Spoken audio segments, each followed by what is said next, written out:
गणपते नमः।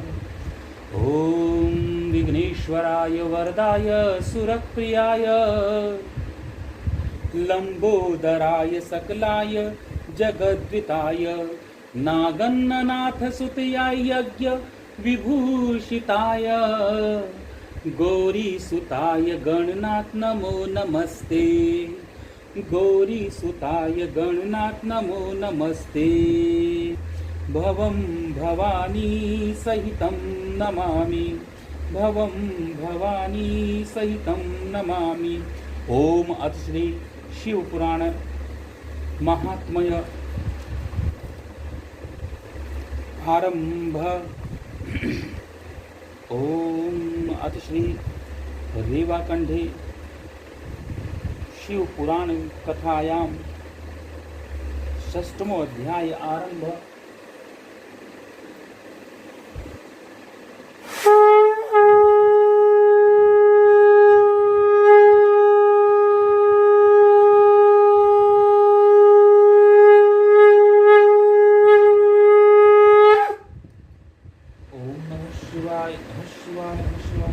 शिव पुराण के श्रवण की विधि तथा श्रोताओं के पालन करने योग्य नियमों का वर्णन।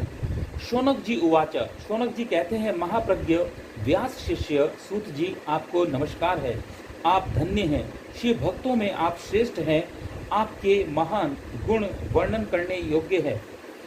आप सर्व कल्याणमय शिव पुराण के श्रवण की विधि बतलाइए, जिससे सभी श्रोताओं को उत्तम फल की प्राप्ति हो सके।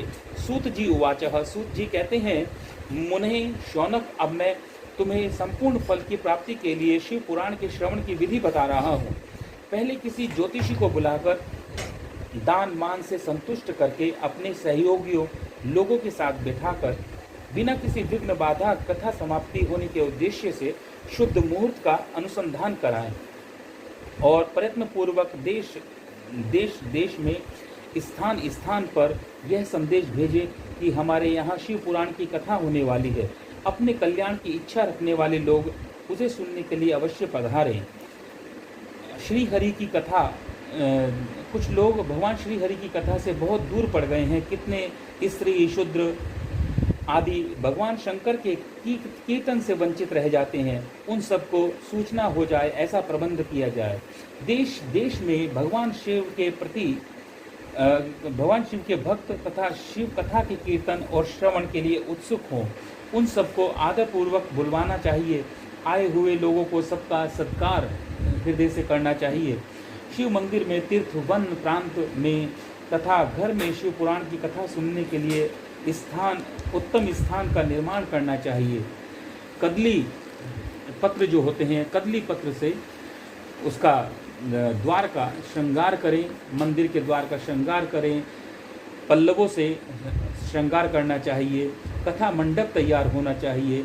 उस सब के ओर फल पुष्प आदि से सुंदर चंदोवे से अलंकृत ध्वज पताका, तरह तरह के सामानों से सुसज्जित मंदिर को शोभा संपन्न बनाए। भगवान शिव के प्रति सब प्रकार से उत्तम भक्ति करनी चाहिए। वही सब तरह आनंद का विधान करने वाले हैं। परमात्मा भगवान शंकर के लिए दिव्य आसन का निर्माण करना चाहिए तथा कथावाचक के लिए भी ऐसा ही दिव्य आसन बनाना चाहिए जो सबके लिए सुखद पूर्वक हो सके। नियम पूर्वक कथा सुनने वाले श्रोताओं के लिए भी यथा योग्य स्थानों की व्यवस्था हो। अन्य लोगों के लिए साधारण स्थान भी रखने चाहिए। जिसके मुख से श्रीवाणी निकले देहदारियों के लिए, कामधेनु के लिए समान अभिष्ट फल देने वाली होती है। उस पुराण वेत्ता विद्वान व्यक्ति के प्रति तुच्छ बुद्धि कभी नहीं रखनी चाहिए। संसार में जन्म तथा गुणों के कारण बहुत से गुरु होते हैं, परंतु उनमें सब में पुराणों का ज्ञाता विद्वान परम गुरु माना गया है। पुराण वेत्ता पवित्र, दक्ष, शांत, ईर्ष्या पर विजय पाने वाला, साधु और दयालु होना चाहिए। ऐसा प्रवचन कुशल विद्वान इस पुण्यमयी कथा को कहे। सूर्योदय से आरंभ करके 3:30 पहर तक उत्तम बुद्धि वाले विद्वान पुरुष को शिव पुराण की कथा सम्यक रीति से बाँचनी चाहिए। मध्याह्न काल में 2 घड़ी तक कथा बंद रखनी चाहिए तथा कथा कीर्तन से अवकाश पाकर लोग अपने नित्य कर्म को निवृत्त हो सकें, ऐसी व्यवस्था रखनी चाहिए। कथा प्रारंभ के दिन से एक दिन पहले व्रत ग्रहण करके वक्ता को शोर करा लेना चाहिए। जिस दिन कथा हो रही है उन दिनों प्रयत्नपूर्वक प्रातःकाल का सारा नित्य कर्म संक्षेप से ही कर लेना चाहिए। वक्ता के पास उसकी सहायता के लिए एक और विद्वान स्थापित होना चाहिए। वह सब प्रकार के संशयों को निवृत्त करने में समर्थ और लोगों को समझाने में कुशल हो। कथा में आने वाले विघ्नों की निवृत्ति के लिए श्री गणेश का पूजन, श्री गणेश का नाम प्रथम लिया जाता है। कथा के स्वामी भगवान शिव की विशेषतः शिव पुराण की पुस्तक की भक्ति भाव से पूजा करनी चाहिए। तत्पश्चात उत्तम बुद्धि श्रोता तन मन से शुद्ध एवं प्रसन्नचित्त हो आदर पूर्वक शिव पुराण की कथा सुने। जो वक्ता और श्रोता अनेक प्रकार के कर्मों में भटक रहे हैं, काम आदि 6 विकारों से युक्त हैं, स्त्रियों में आसक्ति रखते हैं, पाखंड पूर्ण बातें करते हैं, वे पुण्य के भागी नहीं होते। जो लौकिक चिंता तथा धन, ग्रह एवं पुत्र आदि की चिंता को छोड़कर कथा में मन लगाए रहते हैं, उन सबकी शुद्ध बुद्धि पुरुषों को उत्तम फल की प्राप्ति होती है। जो श्रोता श्रद्धा भाव से युक्त होते हैं, दूसरे कर्मों में मन नहीं लगाते और मौन, पवित्र एवं उद्वेग शून्य होते हैं, वे निश्चय ही पुण्य के भागी बनते हैं। सूत जी उवाचः, सूत जी बोलते हैं, हे शौनक, अब शिव पुराण सुनने का व्रत लेने वाले पुरुषों के लिए जो नियम है उन्हें भक्ति पूर्वक सुनो। नियम पूर्वक इस श्रेष्ठ कथा को सुनने से बिना किसी विघ्न बाधा के उत्तम फल की प्राप्ति होती है। जो लोग दीक्षा से रहित हैं उनका कथा श्रवण में अधिकार नहीं है। अतः मुनः, कथा सुनने की इच्छा रखने वाले सब लोगों को पहले वक्ता से दीक्षा ग्रहण करनी चाहिए। जो लोग नियम कथा से सुने उनको ब्रह्मचार्य से रहना, भूमि पर सोना, पत्तल में खाना, प्रतिदिन कथा समाप्त होने पर अन्न ग्रहण करना चाहिए। जिसमें शक्ति हो वह पुराण की समाप्ति उपवास करके शुद्धता पूर्वक भक्ति भाव से उत्तम शिव पुराण को सुने। इस कथा का व्रत लेने वाले पुरुषों को प्रतिदिन एक ही बार हविष्य लेना चाहिए। हविष्य यानी भोजन ग्रहण करना चाहिए। जिस प्रकार से कथा श्रवण का नियम सुखपूर्वक सध सके वैसे ही कर्म करने चाहिए। गरिष्ठ अन्न, दाल, जला अन्न, सेम, मसूर, भाव दूषित तथा भासी अन्न को खाकर कथाव्रती कभी पुरुष कभी कथा को न सुने। जिसने कथा का व्रत ले रखा हो वह पुरुष प्याज, लहसुन, हींग, गाजर, मादक आदि वस्तुओं से दूर रहे। कथा का व्रत लेने वाला पुरुष काम, क्रोध आदि 6 विकारों, ब्राह्मणों की निंदा को तथा पतिव्रता और साधु संतों की निंदा को भी त्याग दे। कथाव्रती पुरुष प्रतिदिन सत्य, शोच, दया, मौन, विरल सरलता, विनय तथा हार्दिक उदारता, इन सद्गुणों को सदा अपनाए रहे। श्रोता निष्काम हो या सकाम वह नियम पूर्वक तथा कथा सुने। सकाम पुरुष अपने अभिष्ट कामना की प्राप्ति के लिए और निष्काम पुरुष मोक्ष पाने के लिए इस कथा को सुनता है। दरिद्र, अक्षय का रोगी, पापी, भाग्यहीन तथा संतान रहित पुरुष भी इस उत्तम कथा को सुने। काकबंध्या, जो 7 प्रकार की दुष्टा स्त्रियां हैं वे तथा जिसका गर्भ गिर जाता है, जिसकी कोख बंधी हुई हो, इस प्रकार की स्त्रियों को भी यह शिव पुराण की कथा अवश्य सुननी चाहिए। सूत जी कहते हैं, हे मुने, स्त्री हो या पुरुष, सबको यत्न पूर्वक विधि विधान से शिव पुराण की यह उत्तम कथा सुननी चाहिए।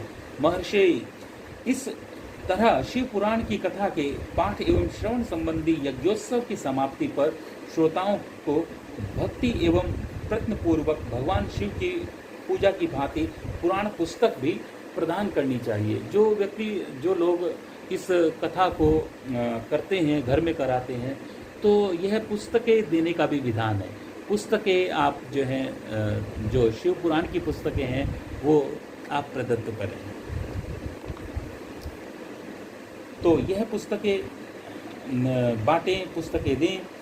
इस तरीके से जो शिव पुराण जिसमें हम करते हैं वह एक स्थान ऐसा हो कि जहाँ पर हम शिव पुराण को रख सकें। उसके लिए एक सुंदर बस्ता बनाएं, एक दिव्य डोरी हो, उसके विधि विधान से उसका पूजन करें।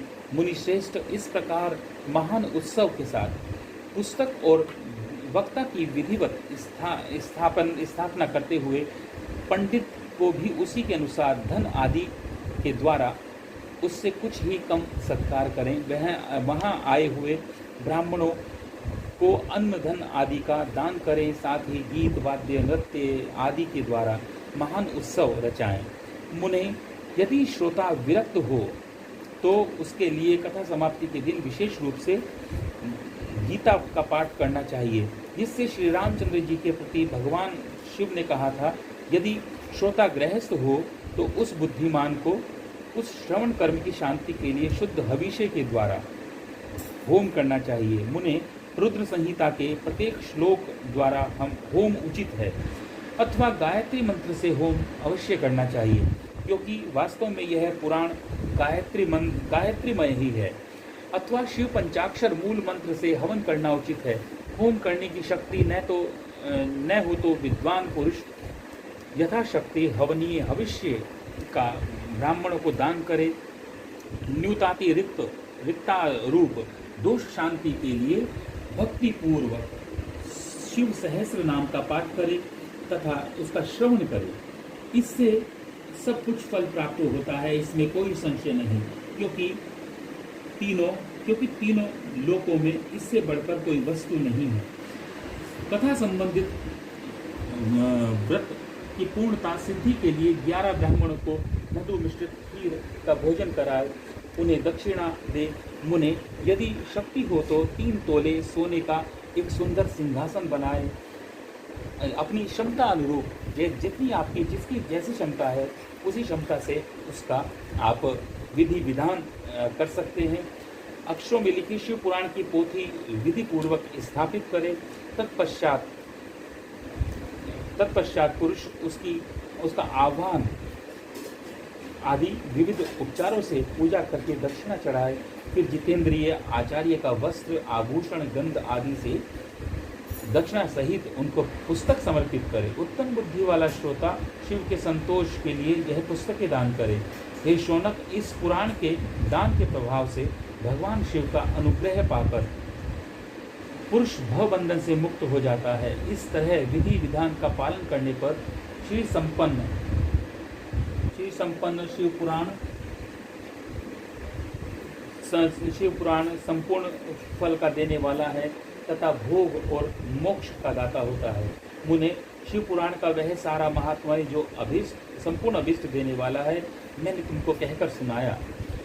श्रीमान शिव पुराण समस्त पुराणों का भाल का तिलक माना गया है, पुराणों के भाल का तिलक माना गया है। यह भगवान शिव को अत्यंत प्रिय है, रमणीय तथा भव रोगों का निवारण करने वाला है। जो सदा भगवान शिव का स्मरण करते हैं, ध्यान करते हैं, जिनकी वाणी शिव के गुणों की स्तुति करती है, उनके दोनों कान उनकी कथा सुनते हैं। इस जीव जगत में उन्हीं का जन्म लेना सफल है। वे निश्चय ही संसार सागर से पार हो जाते हैं।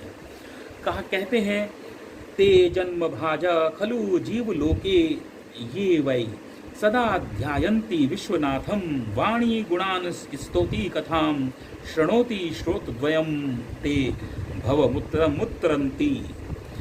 अर्थात भिन्न भिन्न प्रकार के समस्त गुण उनके सच्चिदानंदमय स्वरूप का कभी स्पर्श नहीं करते, जो अपनी महिमा से जगत के बाहर और भीतर भासमान हैं, तथा जो मन के बाहर भीतर वाणी और मनोवृत्ति में प्रकाशित होते हैं। इस अनंत आनंद घन रूप परम शिव की मैं शरण लेता हूँ।